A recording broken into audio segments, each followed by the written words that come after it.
Hello बच्चों, कैसे हैं आप सब। आई होप आप सब अच्छे होंगे, स्वस्थ होंगे, मस्त होंगे और अच्छी तरह से पढ़ाई कर रहे होंगे। हम आपको हिस्ट्री का चैप्टर 1 हड़प्पा सभ्यता, जिसे ईंटें मन के रास्तियाँ भी कहा जाता है जी, वो पढ़ा रहे थे। आज उसका हम सब्जेक्टिव क्वेश्चन लेकर आए आए हैं। थ्योरी को हमने इस लेसन का थ्योरी को हमने ख़त्म कर दिया है। जिस स्टूडेंट ने इस लेसन के थ्योरी को नहीं देखे हैं, पहले इस लेसन के थ्योरी को जाकर देखें, तब जाकर इस वीडियो को देखें ताकि आपको ज़्यादा समझ आए। और इस वीडियो को देखने से ज़्यादा सुनिए ताकि आपको यहीं पर याद हो जाए। आज जितना क्वेश्चन हम आपको बताएंगे, उससे बाहर आपका एक भी क्वेश्चन नहीं पूछा जाएगा। आज जितना क्वेश्चन बताएंगे उतने में ही आपका एग्जाम में उतना एग्जाम में लड़ जाएगा, उतना के अंदर। शुरू करने से पहले बस आप चैनल को सब्सक्राइब कर दीजिए, वीडियो को लाइक कर दीजिए और शेयर कर दीजिए अपने फ्रेंड के यहाँ, ताकि वे भी इस वीडियो को देख सके और 2025 की अच्छी सी तैयारी कर सके। चलिए शुरू करते हैं, पहला क्वेश्चन की ओर चलते हैं। पहला क्वेश्चन क्या कह रहा है? हड़प्पा सभ्यता के विस्तार पर प्रकाश डाले। क्वेश्चन कह रहा है हड़प्पा सभ्यता का विस्तार कितना दूर तक फैला था, किस किस के साथ सीमा बनाता था, इसके बारे में पूछ रहा है क्वेश्चन। ये क्वेश्चन आपसे ये भी आई है, भी नहीं आई है, भी आई है। उतना इम्पोर्टेंट नहीं है लेकिन इम्पोर्टेंट है, इसको कॉपी में नोट जरूर कर लीजिएगा। क्वेश्चन कह रहा है हड़प्पा सभ्यता के विस्तार पर प्रकाश डालें। तो आंसर इसका होगा, हड़प्पा सभ्यता का कुल क्षेत्रफल 12,99,600 वर्ग किलोमीटर था। हड़प्पा सभ्यता का जो कुल क्षेत्रफल था वह 12,99,000 वर्ग किलोमीटर था। हड़प्पा सभ्यता विश्व की सबसे प्राचीनतम सभ्यता थी। यह सभ्यता के उत्तर में मैदायामाबाद, जो कश्मीर में पड़ता है। कश्मीर गलत लिखा है बच्चों, कश्मीर ऐसे होगा, कश्मीर में पड़ता है। उसके बाद हड़प्पा सभ्यता के दक्षिण में मांडा, जो महाराष्ट्र में पड़ता है। पश्चिम में सूतकांगेडोर, जो पश्चिम में सूतकांगेडोर और पूरब में आलमगीर स्थित है। इस क्वेश्चन को हम अच्छी तरह से आपको चित्र के माध्यम से समझाते हैं। देखिए, ये है भारत। सॉरी बच्चों, अच्छी से बना देते हैं।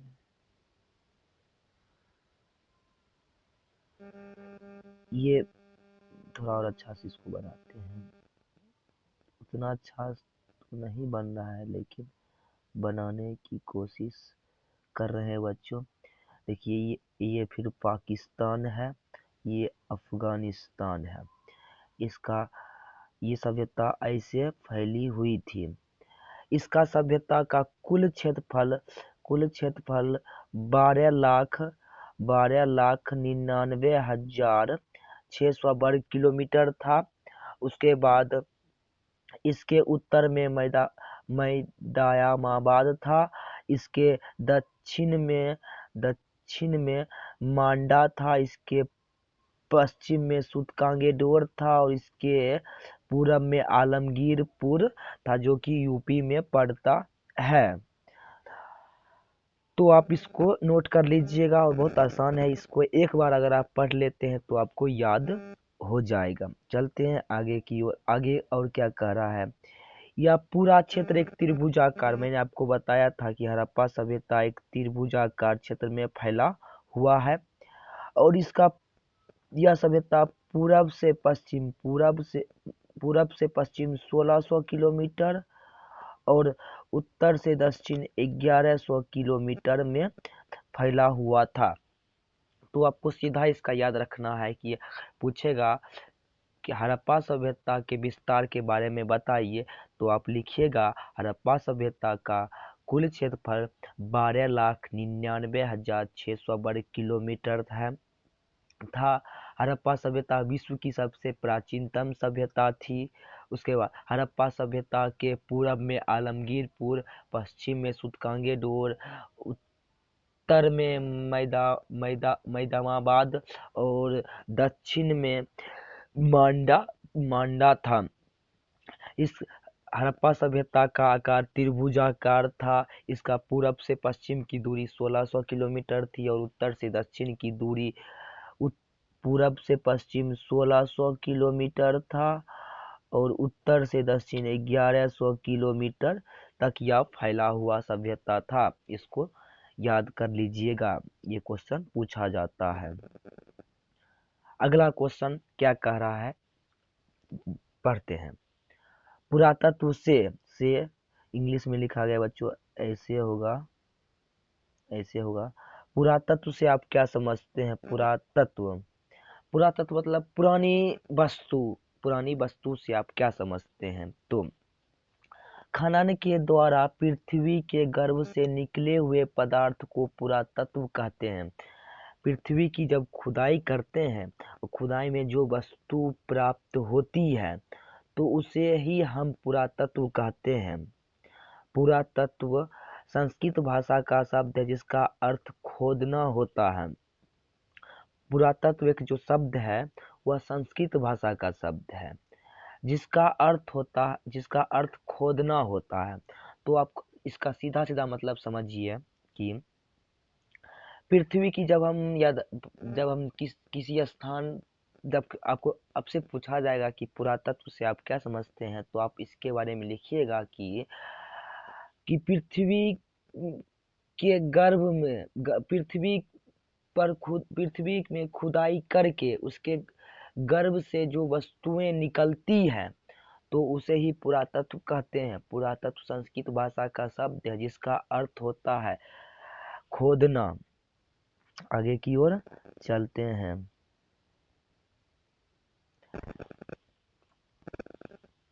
क्वेश्चन 3 क्या कह रहा है, आपके स्क्रीन पर है।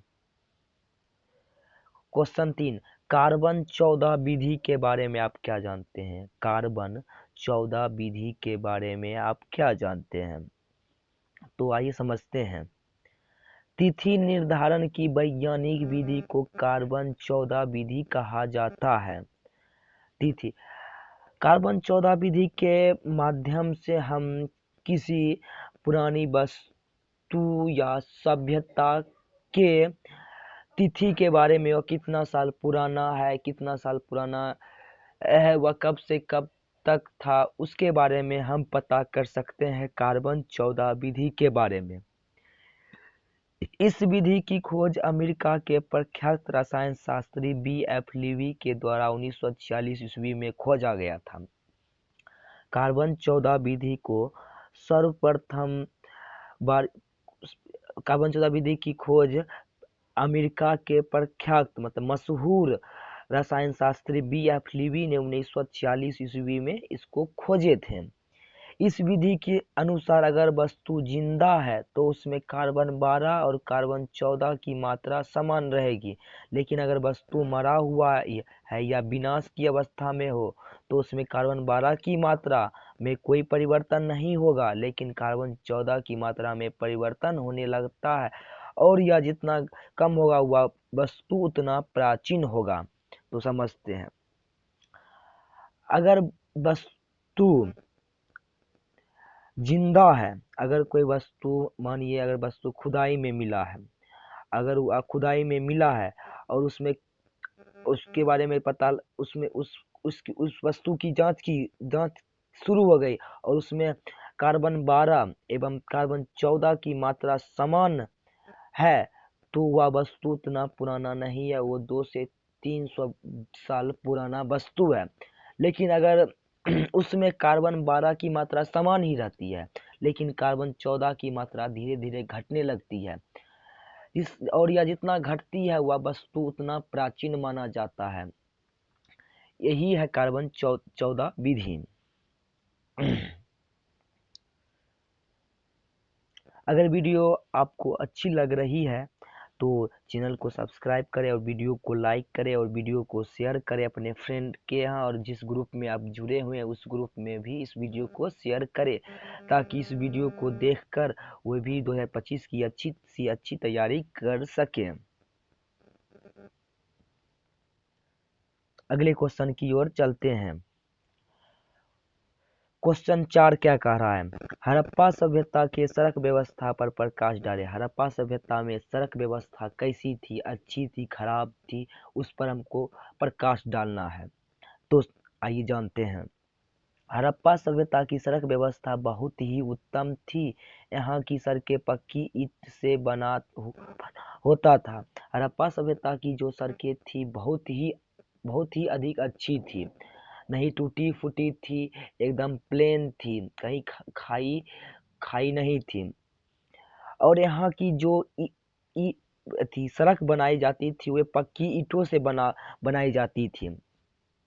सड़क के दोनों किनारे में नाले बने हुए होते थे। जब भी बारिश होती थी तो पानी नाले के द्वारा शहर के बाहर चली जाती थी। हड़प्पा सभ्यता में जो सड़क बनी हुई थी उसके दोनों ओर नाले बने हुए थे। जब भी हड़प्पा सभ्यता में बारिश होती थी तो इस नाली के माध्यम से बारिश की पानी नाली के माध्यम से शहर से बाहर जाकर किसी खाई में जाकर गिर जाती थी। सड़क के दोनों ओर चबूतरे बने हुए थे। सड़क के दोनों ओर जो नाले बने हुए थे, नाले पर चबूतरे बने हुए थे ताकि नाले की गंदगी बाहर ना आए और इस पर लोग बैठकर बातचीत भी कर सके। तब बड़ी सड़कें से छोटी सड़कें एक दूसरे को समकोण पर काटती थी। जितनी भी छोटी छोटी सड़कें थी वे बड़ी सड़कें से मिलती थी और समकोण पर काटती थी। इस तरह हम कह सकते हैं कि हड़प्पा सभ्यता की सड़क व्यवस्था उत्तम थी। आइए हम चित्र के माध्यम से समझते हैं। मानिए ये मेन सड़क है, ये मेन सड़क है, इधर से नाली निकल गया, ये नाली है, और ये कई सड़कें इस निकली है। ये हड़प्पा सभ्यता में जो सड़क है ये प्लेन है और इसके प्लेन है और हड़प्पा सभ्यता की जो सड़कें हैं इस सड़क के दोनों ओर नाली बनाई गई है। जब भी बारिश पड़ेगी नाली के माध्यम से पानी बाहर की शहर नगर से बाहर जाकर खाई में गिर जाती थी। उसके बाद इस सड़क से कई छोटी छोटी गलियां निकली हुई थी जो कि मेन सड़क को समकोण पर काटती थी। और इस जो नाली थी इसको चबूतरे से ढक दिया जाता था ताकि इसकी गंदगी बाहर ना आवे और इस पर लोग बैठकर आराम भी कर सके। इसको अगर अच्छी तरह से समझ गए हैं और अगर समझ गए हैं तो इसको कॉपी में खुद से लिखने का प्रयास कीजिएगा। 2 बार पहले इसको लिख लीजिए, उसके बाद इसको समझने के बाद खुद से लिखिए। अगर आप इस क्वेश्चन का आंसर आप चित्र के माध्यम से भी समझ गए होंगे और चित्र बनाकर भी इस क्वेश्चन का आंसर आप दे सकते हैं। चलते हैं आगे की ओर। आगे क्या क्वेश्चन कह रहा है? हड़प्पा सभ्यता के पतन के कारण को लिखे। हड़प्पा सभ्यता इतना विकसित था, एकाएक पतन कैसे हो गया, इसका विनाश कैसे हो गया, क्या कारण था जो हड़प्पा सभ्यता इसका पतन हो गया? तो आइए जानते हैं। हड़प्पा सभ्यता के पतन के निम्नलिखित कारण है। हड़प्पा सभ्यता के विनाश होने के, खत्म होने के कई कारण हैं, जिनमें से पहला बाढ़ बाढ़ सॉरी बच्चों, पहला बाढ़ है, बाढ़, दूसरा विदेशी आक्रमण, तीसरा भूसंकलन, चौथा महामारी, पांचवा भूकंप और इत्यादि कई कारण हैं जिसके चलते हड़प्पा सभ्यता का पतन हो गया। आपसे पूछा जाएगा कि हड़प्पा सभ्यता का पतन, हड़प्पा सभ्यता कैसे खत्म हो गया, तो आप लिखिएगा। अगर 2 नंबर में पूछेगा तो आप लिखिएगा हड़प्पा सभ्यता के पतन के निम्नलिखित कारण है, तो आप बाढ़, विदेशी आक्रमण, भूसंकलन, महामारी, नदियों की जलधारा में परिवर्तन, जलवायु परिवर्तन ये लिखकर छोड़ दीजिएगा। लेकिन अगर आपको या 5 नंबर में क्वेश्चन पूछेगा तो आप टॉपिक बाढ़ को लेकर बाढ़ किस तरह से आया, किस तरह लोग यहाँ से पूरा एक्सप्लेनेशन करना पड़ेगा। ये क्वेश्चन आप MBBI समझ लीजिए, क्योंकि इसको 2 नंबर में और 5 नंबर दोनों में पूछा जाता है। आगे की ओर चलते हैं। सिंधु सभ्यता की खोज पर संक्षिप्त टिप्पणी लिखें। सिंधु सभ्यता की खोज कैसे की गई, किस प्रकार की गई, उस पर संक्षिप्त टिप्पणी लिखें। तो आइए जानते हैं। हड़प्पा सभ्यता की खोज 1921 ईस्वी में दयाराम साहनी ने किया। गलत है, दयाराम ऐसे होगा। दयाराम साहनी ने किया। यह सभ्यता आज से हजारों वर्ष पहले थी। आज हम लोग जो जीवन जी रहे हैं, आज से हजारों वर्ष पहले वे लोग जीवन जीते थे। हड़प्पा सभ्यता का काल 2600 से लेकर 1900 ईसा पूर्व माना जाता है। हड़प्पा सभ्यता सिंधु नदी के किनारे बसा एक सभ्यता था, जिसके कारण इसे सिंधु घाटी सभ्यता भी कहा जाता है। आइए इसको अच्छी सी तरह से समझते हैं। हड़प्पा सभ्यता की खोज सर्वप्रथम दयाराम साहनी ने किया था 1921 ईस्वी में। आज हम लोग जो जीवन जी रहे हैं, जिस तरह से जीवन जी रहे हैं, आज से हजारों वर्ष पहले हड़प्पा सभ्यता में लोग इसी तरह से जीवन जीते थे। हड़प्पा सभ्यता का काल कई अनेक पुरातत्वविदों ने अनेक दिया, लेकिन सबसे मेन और एनसीईआरटी का मानना है 2600 से लेकर 1900 ईसा पूर्व माना गया है हड़प्पा सभ्यता का काल। हड़प्पा सभ्यता जो है वो सिंधु नदी के किनारे बसा था, जिसके चलते इस सभ्यता को सिंधु घाटी सभ्यता भी कहा जाता है।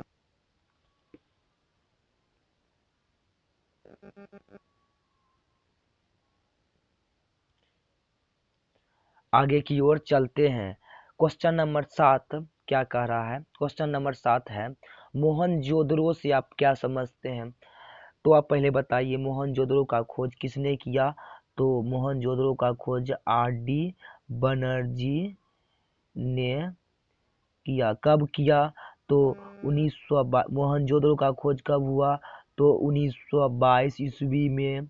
मोहनजोदड़ो को अबे मोहनजोदड़ो को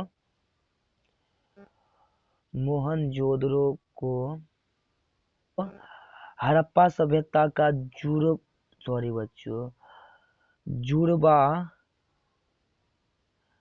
जुड़वा राजधानी भी कहा जाता है। तो आइए समझते हैं मोहनजोदड़ो से आप क्या समझते हैं। मोहनजोदड़ो का अर्थ मृतकों का टीला होता है। मोहनजोदड़ो को सिंध का बाग भी कहा जाता था। यहाँ की भूमि बहुत उपजाऊ थी। मोहनजोदड़ो को हड़प्पा की जुड़वा राजधानी के नाम से भी पुकारा जाता है। मोहनजोदड़ो हड़प्पा का सबसे बड़ा नगर है। हड़प्पा और मोहनजोदड़ो के बीच की दूरी 483 किलोमीटर है। तो इसको अच्छी तरह से हम समझते हैं। मोहनजोदड़ो से आप क्या समझते हैं? मोहनजोदड़ो का खोज लिख दीजिएगा आपकी। मोहनजोदड़ो की खोज सर्वप्रथम राखालदास बनर्जी ने किया। मोहनजोदड़ो का खोज 1922 ईस्वी में लिखिएगा। मोहनजोदड़ो की खोज 1922 ईस्वी में राखालदास बनर्जी ने किया था। मोहनजोदड़ो सिंधी भाषा का शब्द है, जिसका अर्थ मृतकों का टीला होता है। मोहनजोदड़ो को सिंध का बाग भी कहा जाता है। मोहनजोदड़ो को हड़प्पा सभ्यता की जुड़वा राजधानी भी कहा जाता है। उसके बाद मोहनजोदड़ो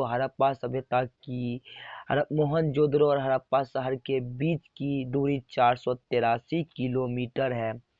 इसको आप याद करके लिख लीजिएगा, ये भी पूछा जाता है, ये भी VBI है। आगे की ओर चलते हैं। क्वेश्चन 8, हड़प्पा सभ्यता की सिंचाई व्यवस्था पर प्रकाश डालें।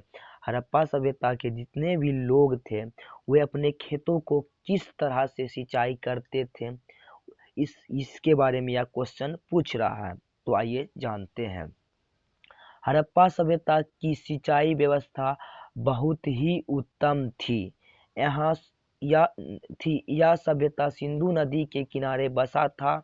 यहाँ के लोग नदी से नहरों का निर्माण करके सिंचाई करते थे। इस सभ्यता में कुआं और तालाब के द्वारा भी सिंचाई का प्रमाण मिला है। इस प्रकार हम कह सकते हैं कि हड़प्पा सभ्यता की सिंचाई व्यवस्था बहुत ही उत्तम थी। हड़प्पा सभ्यता में जिसके माध्यम से सिंचाई की जाती थी वह बहुत ही उत्तम थी, वह बहुत ही अच्छा था। हड़प्पा सभ्यता सिंधु नदी के किनारे बसा था, जिसके चलते यहाँ के लोगों को कभी भी अपने खेतों को सिंचाई करने में कठिनाई नहीं हुई। और यह सभ्यता सिंधु नदी के किनारे बसा हुआ था, जिसके चलते यहाँ की भूमि भी बहुत ही अधिक उपजाऊ थी। इसके चलते यहाँ पर फसल भी अधिक होता था और यहाँ के लोग इस नदी से नहर निकालकर अपने खेतों को सिंचाई करते थे। उसके बाद हड़प्पा सभ्यता के खुदाई में कई जगह पर जलाशय, तालाब एवं कुआं का प्रमाण मिला है, जिससे अनुमान लगाया जाता है कि हड़प्पा वासी इससे अपने खेतों का सिंचाई करते थे। इसके बारे में आप लिख दीजिएगा। आगे की ओर चलते हैं।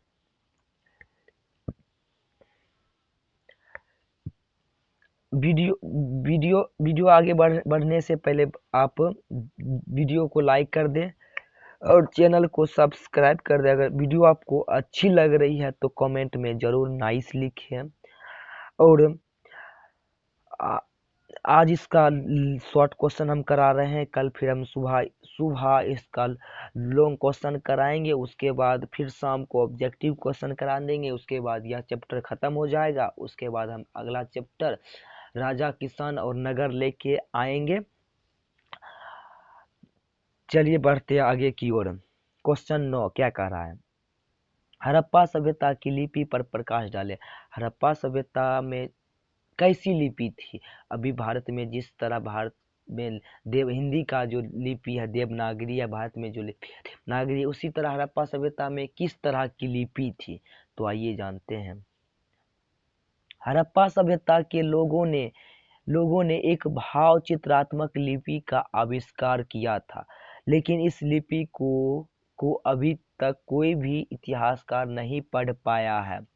इस लिपि की खास बात यह थी कि पहली लाइन दाईं से बाईं और बाकी लाइन बाईं से दाईं लिखी जाती थी।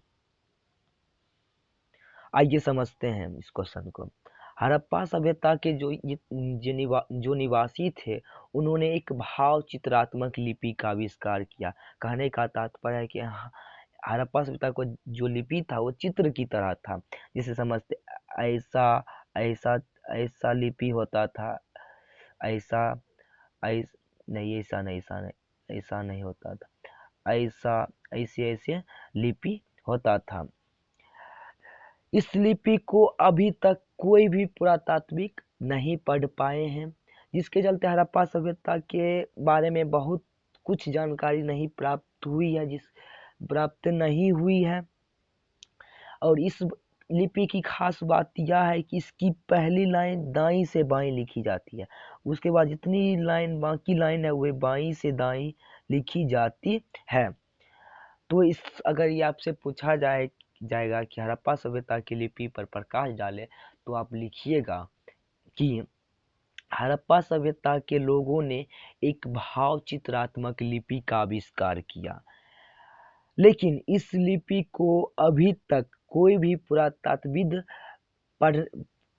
नहीं पढ़ पाए, जिसके चलते हड़प्पा सभ्यता के बारे में बहुत कुछ जानकारी प्राप्त नहीं हुआ है। उसके बाद लिख दीजिएगा, हड़प्पा सभ्यता के जो लिपि थी इसकी खास विशेषता यह थी कि इसकी पहली लाइन दाईं से बाईं लिखी जाती थी। उसके बाद जितनी भी बाकी लाइन थी वे बाईं से दाईं और लिखी जाती थी। आइए आगे की ओर चलते हैं।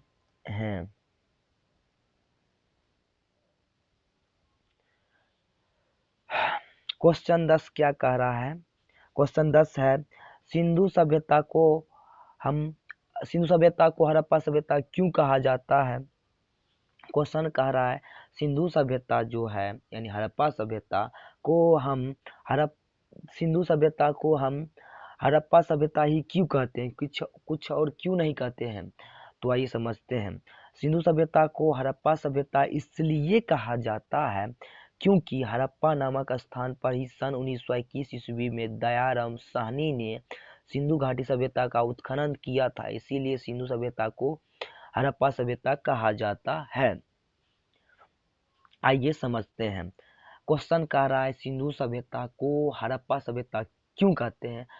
तो सिंधु सभ्यता को हड़प्पा सभ्यता इसलिए कहते हैं क्योंकि सिंधु सभ्यता के बारे में सर्वप्रथम साक्ष्य हमें हड़प्पा नामक जगह पर 1921 ईस्वी में मिला, इसीलिए हम सिंधु सभ्यता को हड़प्पा सभ्यता कहते हैं। हड़प्पा सभ्यता का खोज कब हुआ था? तो 1921 ईस्वी में हुआ था। किसने किया था? तो सॉरी बच्चों, सॉरी।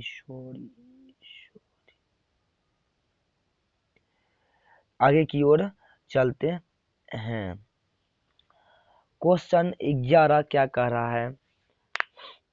क्वेश्चन 11 है, उन 6 स्थलों के नाम बताइए जहां हड़प्पा सभ्यता उन्नत और परिपूर्ण हुई थी। हड़प्पा सभ्यता के उन 6 स्थलों के नाम बताइए जो सबसे अधिक विकास किए थे, जहां पर हर चीज की सुविधा प्राप्त हुई थी। तो उसका नाम निम्नलिखित है, आइए जानते हैं। इनमें 6 स्थलों को ही नगर माना जाता है। हड़प्पा सभ्यता में जितने भी स्थल थे उनमें से 6 स्थल को ही नगर माना जाता था। जहाँ हड़प्पा सभ्यता उन्नत और परिपूर्ण, जहाँ पर हड़प्पा सभ्यता काफी विकास और परिपूर्ण थी, वहाँ पर किसी भी चीज की कमी नहीं होती थी। जो नगर निम्न है, पहला है हड़प्पा, दूसरा है मोहनजोदारो, तीसरा है लोथल, चौथा है कालीबंगा, पांचवा है बनावली, छठा है चनहुदरो। ये 6 नगर थे जहाँ पर जो नगर सबसे अधिक विकास किए थे और इस नगर में हर चीज उपलब्ध हो जाते थे। अगर आपसे पूछा जाए कि हड़प्पा सभ्यता के 6 स्थलों के नाम बताइए तो आप इस 6 स्थलों के नाम लिख दीजिएगा, आपको पूरा मार्क्स मिल जाएगा।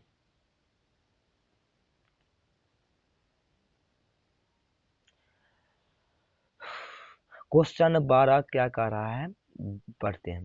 क्वेश्चन 12 है, हड़प्पा सभ्यता की धार्मिक रीति रिवाज का वर्णन कीजिए। हड़प्पा सभ्यता में किस धार्मिक व्यवस्था थी, वह कैसी धार्मिक व्यवस्था थी, किस तरह की धार्मिक हड़प्पा सभ्यता में रीति रिवाज थी, वहाँ के लोग कैसी रीति रिवाज को मानते थे, आइए जानते हैं। हड़प्पाई लोगों के धार्मिक रीति रिवाज का अनुमान उनकी कुछ मूर्तियां, बर्तनों और ताम्रपात्र होगा बच्चों,